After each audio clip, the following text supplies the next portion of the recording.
জানুয়ারি মাস জুড়ে দেশের উপর দিয়ে একের পর এক শৈত্যপ্রবাহ বয়ে যাওয়ার আশঙ্কা করেছে আবহাওয়া অধিদপ্তর।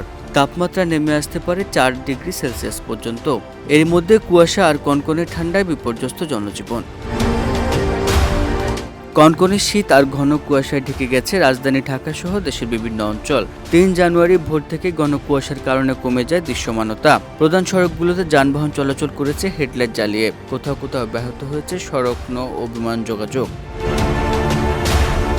আবহাওয়া অধিদপ্তর জানিয়েছে, জানুয়ারি মাসে দেশের বিভিন্ন অঞ্চলে মোট 5টি শৈত্যপ্রবাহ বয়ে যেতে পারে। এর মধ্যে 2 থেকে 3টি হবে মৃদু থেকে মাঝারি এবং 1 থেকে 2টি হতে পারে মাঝারি থেকে তীব্র শৈত্যপ্রবাহ। তাপমাত্রা নামতে পারে 4 থেকে 6 ডিগ্রি সেলসিয়াসে। উত্তর ও উত্তর পশ্চিম দিক থেকে ঘন্টায় 5 থেকে 10 কিলোমিটার বেগে বাতাস বয়ে যেতে পারে। আজ সর্বনিম্ন তাপমাত্রা 11.9 ডিগ্রি সেলসিয়াস এবং সর্বোচ্চ তাপমাত্রা 20 ডিগ্রি সেলসিয়াস। বর্তমানে রাজশাহী, পাবনা, পঞ্চগড়, যশোর, চুয়াডাঙ্গা ও কুষ্টিয়া জেলার উপর দিয়ে মৃদু শৈত্যপ্রবাহ বয়ে যাচ্ছে।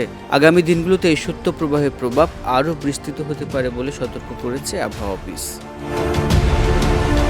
কেফায়েতুল্লাহ, দেশ রূপান্তর।